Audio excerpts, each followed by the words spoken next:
அஸ்ஸலாமு அலைக்கும் வரஹ்மத்துல்லாஹி வபரகாத்துஹு. பிஸ்மில்லா வல்ஹம்துலில்லா அஸ்ஸலாத்து வஸ்ஸலாம் அலா அஷ்ரஃபி ரசூலில்லா வலா ஆலிஹி வஸஹபி அல் ஃபைஸி நபிரத்துல்லா அம்மாபாத். வெள்ளிக்கிழமையில் ஒரு நேரம் இருக்கிறது. அதே போலவே நாம் இருக்கக்கூடிய இந்த ஷோபான் மாதத்தின் கடைசி வெள்ளிக்கிழமை, இந்த ஒரு நாட்களின் தலைவனான இந்த வெள்ளிக்கிழமையும் நமது நல்ல ஒரு மாதமாகிய ஷோபான் மாதத்தின் பிரார்த்தனையும் ஒன்று சேரும்போது நமது பிரார்த்தனைக்கு வேகமாக பதில் கிடைக்கும். அதனாலேயே நாம் இருக்கக்கூடிய இந்த ஷோபான் மாதத்தின் கடைசி வெள்ளிக்கிழமை இனி நாம் சந்திக்க போகிறது அடுத்த ரமலான் மாதத்தை தான். இந்த ஒரு நாளில் ஒவ்வொரு நொடியையும் நாம் நல்ல முறையில் செலவு செய்வது ஒவ்வொரு புத்திசாலிகளின் அடையாளமாகும். இந்த ஒரு வெள்ளிக்கிழமையில் நான் உங்களிடம் ஒரு சக்தி மிகுந்த ஆயத்தை பகிர்ந்து கொள்கிறேன். இந்த ஒரு ஆயத்தை ஓதி நீங்கள் என்ன துவா கேட்டாலும் அதை வல்லமை மிகுந்த இறைவன் கண்டிப்பாக பூர்த்தி செய்து தருவான்.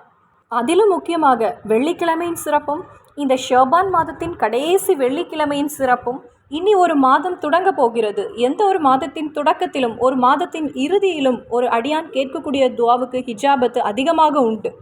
எல்லா மாதங்களிலும் அப்படிதான். சில பிரார்த்தனைக்கு அந்த பிரார்த்தனையின் நேரம் கொண்டு நீங்கள் கேட்ட அந்த பிரார்த்தனைக்கு அந்த ஒரு நிமிடத்தில் நீங்கள் கேட்டதால், அந்த சந்தர்ப்பத்தில் நீங்கள் கேட்டதால், அந்த ஒரு மாதத்தில் கேட்டதால் உங்களுடைய பிரார்த்தனைக்கு வேகத்தில் பதில் கிடைக்கும்.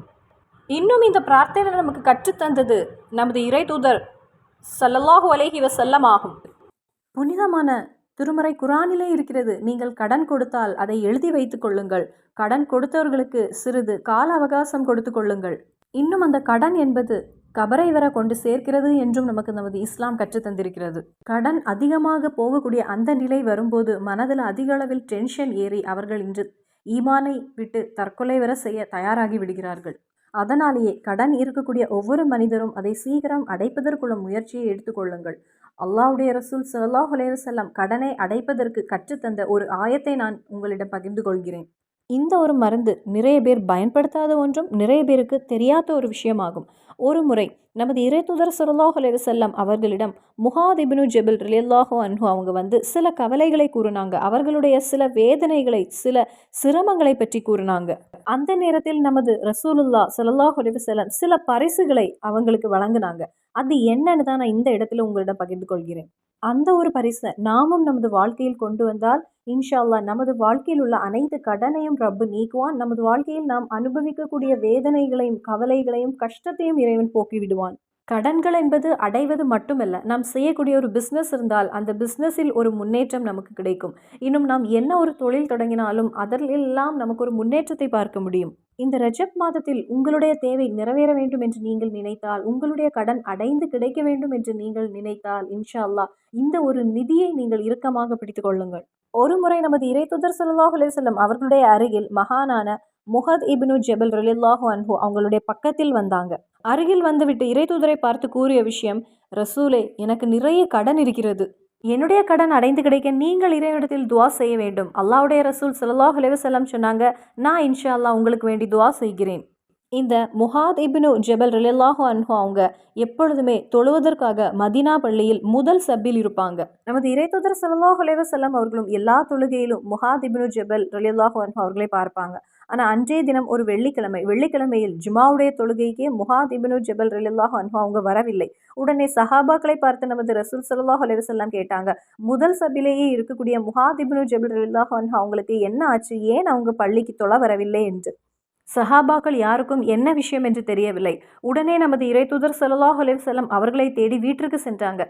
அந்த நேரத்தில் முஹாத் இப்னு ஜபல் ரலியல்லாஹு அன்ஹு அவங்களுடைய வீட்டில் ஒரு மூலையில் கவலையோடு உட்கார்ந்திருந்தாங்க. ரொம்ப வேதனை உள்ள கண்களோடு இருந்தாங்க. உடனே நமது இறைத்தூதர் ஸல்லல்லாஹு அலைஹி வஸல்லம் கேட்டாங்க, முஹாதே, நீ ஏன் இன்று பள்ளிக்கு வரவில்லை? அதுவும் ஜுமாவுடைய தொழுகையை நீ இழந்து விட்டாய், ஏன் இன்று நீ ஜுமாவுக்கு வரவில்லை என்று. அந்த முஹாத் இப்னு ஜபல் ரலியல்லாஹு அன்ஹு அவங்க நமது இறைத்தூதர் ஸல்லல்லாஹு அலைஹி வஸல்லம் அவர்களிடம் கூறிய விஷயம், நபியே, நான் இன்று பள்ளிக்கு வருவதற்காக குளித்து நல்ல ஆடை அணிந்து நான் தயாரானேன். ஜுமாவுக்கு வேண்டி இறங்கிய அந்த நேரத்தில் நான் கடனை வாங்கியிருந்த ஒரு யகூதியாய ஒரு மனிதன் என்னிடத்தில் வந்து, உன்னுடைய கடன் நீ அடைக்காத வரைக்கும் உன்னை நான் ஜுமா தொழ விடமாட்டேன், ஜுமா தொழுகை நீ தொழக்கூடாது என்று இறுக்கமாக என்னை சண்டையிட்டு என்னை பிடித்து வைத்து கொண்டார் ரசூலே அப்படின்னு. ஜுமாவுடைய தொழுகை முடிந்த பின்னர் அவர் என்னை திறந்து விட்டார் ரசூலே. ஜுமாவுடைய தொழுகை தொழாததனால் எனக்கு மனம் மிகவும் வேதனையாக இருக்கிறது நபியே அப்படின்னு கூறினாங்க. இதை கேட்ட நமது இறை தூதர் ஸல்லல்லாஹு அலைஹி வஸல்லம் முகாத் இப்னு ஜபல் ரலியல்லாஹு அன்ஹு அவங்களுடைய கடன் எல்லாம் அடைந்து அவங்களுடைய வாழ்க்கையில் ஹயரும் சந்தோஷமும் பரக்கத்தும் வருவதற்கு, இன்னும் அவங்களுடைய வாழ்க்கையில் கடன் வராமல் இருப்பதற்கும், பணத்தில் ஒரு முன்னேற்றத்தை பார்ப்பதற்கும் இறை தூதர் ஸல்லல்லாஹு அலைஹி வஸல்லம் ஒரு நிதியை கற்றுக் கொடுத்தாங்க, ஒரு மருந்தை கற்றுக் கொடுத்தாங்க, ஒரு குர்ஆன் ஆயத்தை பரிசாக கற்றுக் கொடுத்தாங்க. அந்த ஆயத்தை ஒரு குறுகிய நாட்கள், அதாவது ஒரு 7 நாட்கள் ஓதுனாங்க. அதன் பின்பு நமது ரசூல் ஸல்லல்லாஹு அலைஹி வஸல்லம் அவர்களை பள்ளியில் பார்த்தபோது முகாத் இப்னு ஜபல் ரலியல்லாஹு அன்ஹு அவர்கள் கூறிய விஷயம், ரசூலே, அன்னைக்கு நீங்க எனக்கு கற்றுத்தந்த அந்த ஆயத்தை நான் ஓதினேன், இன்னைக்கு என்னுடைய கடன் எப்படி அடைந்தது என்று எனக்கே தெரியவில்லை அப்படின்னு சிரித்த முகத்துடன் புன்னகையுடன் தெரிவித்துக் கொண்டாங்க. வல்லமை மிக்க இறைவன் என்னுடைய கடனை அடைத்து தந்தான், என்னுடைய வாழ்க்கையில் நிம்மதியும் சந்தோஷத்தையும் தந்துவிட்டான் அப்படின்னு சந்தோஷமாக அவர்கள் கூறினார்களாம். அப்போ கடனோடு கஷ்டப்படுகின்ற எந்த ஒரு அடியானும், பணத்திற்காக ஏங்கி கொண்டிருக்கக்கூடிய எந்த ஒரு அடியானும், வேலை இல்லாமல் சிரமப்படுகின்ற எந்த ஒரு அடியானும், பணம் என்பது கையில் நிற்பதில்லை அப்படின்னு சொல்லக்கூடிய எந்த ஒரு அடியானும், பணத்தில் ஒரு பரக்கத்து இல்லை அப்படின்னு இருக்கக்கூடிய எந்த ஒரு அடியானும், இன்று வெள்ளிக்கிழமையில் ஜுமாவுக்கு முன்னதாக இந்த ஒரு ஆயத்தை 100 தடவை ஆத்மார்த்தமாக ஓதிக்கொள்ளுங்கள். அதேபோல் இறைவனின் 99 திருநாமங்களில் சக்தி வாய்ந்த ஒரு திருநாமத்தையும் அதே அமர்விலிருந்து 100 தடவை ஓதுங்கள். ரஜப் மாதத்தின் பரக்கத்தும் வெள்ளிக்கிழமையின் பரக்கத்து கொண்டும், இந்த ஆயத்தின் பரக்கத்து கொண்டும், ரஜப் மாதத்தின் முதல் வெள்ளிக்கிழமையின் பரக்கத்து கொண்டும் அல்லாஹு தாலா உங்களுடைய தேவையை பூர்த்தி செய்து தருவான் இன்ஷா அல்லாஹ். இனி உங்களுக்கு என்ன ஒரு ஆசையோ அதை நெய்யத்தாக வைத்துக் கொள்ளுங்கள். முசீபத் என்பது இல்லாத ஒரு வாழ்க்கை வாழ வேண்டும் என்பது எல்லாருடைய ஆசையாக இருக்கும். அடுத்தவர்களிடத்தில் சென்று தன் கரங்களை நீட்டாமல் வாழ வேண்டும் என்பதும் எல்லாரும் நினைக்கக்கூடிய ஒரு ஆசைதான். அதே போலவே இன்னைக்குள்ள இந்த காலத்துல நமது பிள்ளைகளுக்கு அதிக பணத்தை நாம் செலவு செய்ய வேண்டிய ஒரு காலகட்டத்தில் தான் இருக்கின்றோம். பிள்ளைங்க கவர்மெண்ட் ஸ்கூலில் படித்தால் கூட அந்த ஸ்கூல்லையே புக்கு, யூனிஃபார்ம் அப்படின்னு எல்லாவற்றையும் வழங்கினால் கூட நமது சைடிலிருந்து நமது பிள்ளைகளுக்கு எப்படியாவது அதிக ஒரு பணத்தை செலவு செய்ய வேண்டிய ஒரு சூழ்நிலை தான் நாம் இப்பொழுது இருக்கின்றோம். அந்த நிலையில் தனது பிள்ளைக்கு ஒரு பெண் வாங்க கூட ரூபாய் கொடுக்க முடியாத நிலையில் நிறைய உம்மா அப்பா இருக்கிறாங்க. அதே போல் ஒரு நோட் புக்கு எழுதி தீர்ந்த பிறகு புது ஒரு நோட்டு வாங்குவதற்காக ரூபாய் கொடுக்க முடியாத நிலையில் நிறைய உம்மா அப்பா இருக்கிறாங்க. இது எல்லாமே முசீபத் ஆகும். முசீபத் என்றால் நாம் ஆசைப்படக்கூடிய ஒரு விஷயத்தை நமக்கு செய்து முடிக்க முடியாத ஒரு நிலைதான் இந்த முசீபத் என்பது. காரணம், நமது பிள்ளைகளுக்கு அதிகமான நிலையில் வேண்டாம், ஒரு சின்ன நிலையில் கூட அவர்களுக்கு உள்ள தேவையை நமக்கு செய்து முடிக்காத ஒரு நிலை வந்தால் அது நமக்கு முசீபத் ஆகும், தரித்திரமாகும். அப்போ இன்றைய தினத்தில் ரஜப் மாதத்தின் முதல் வெள்ளிக்கிழமையில் நான் சொல்லக்கூடிய இந்த ஒரு திக்ர 100 தடவை ஓதி அல்லாஹு தாலாவிடத்தில் துவா செய்யுங்கள்.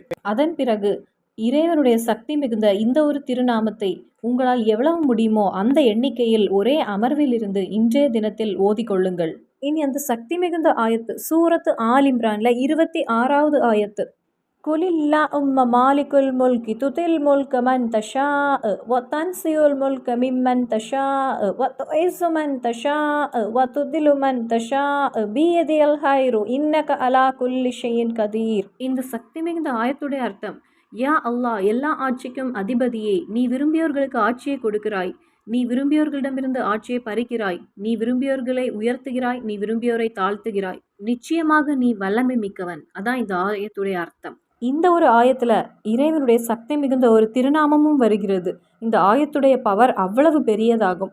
அதே போலவே இறைவனுடைய ஹஸ்மாஉல் ஹுஸ்னால யா மாலிகுல் முல்க் என்கிற திருநாமத்தை உங்களுக்கு இன்றைய தினத்தில் எவ்வளவு ஓத முடியுமோ இந்த ஒரு ஆயத்தையும் ஓதிவிட்டு 100 தடவை ஓதிவிட்டு யா மாலிகுல் முல்க் குறைந்தது ஒரு 100 தடவை ஓதிக்கொள்ளுங்கள். யா மாலிகுல் முல்க் யா அல்லாஹ், யா மாலிகுல் முல்க் யா அல்லாஹ் என்று 100 தடவை ஓதி அல்லாஹு தாலாவிடத்தில் ஆத்மார்த்தமாக நீங்கள் துவா செய்யுங்கள். இன்ஷா அல்லாஹ் இறைவன் உங்களுடைய தேவையை பூர்த்தி செய்வான். ஆமீன். மறுபடியும் சந்திப்போம். அஸ்ஸலாமு அலைக்கும் வரஹ்மத்துல்லாஹி வபரகாத்துஹு.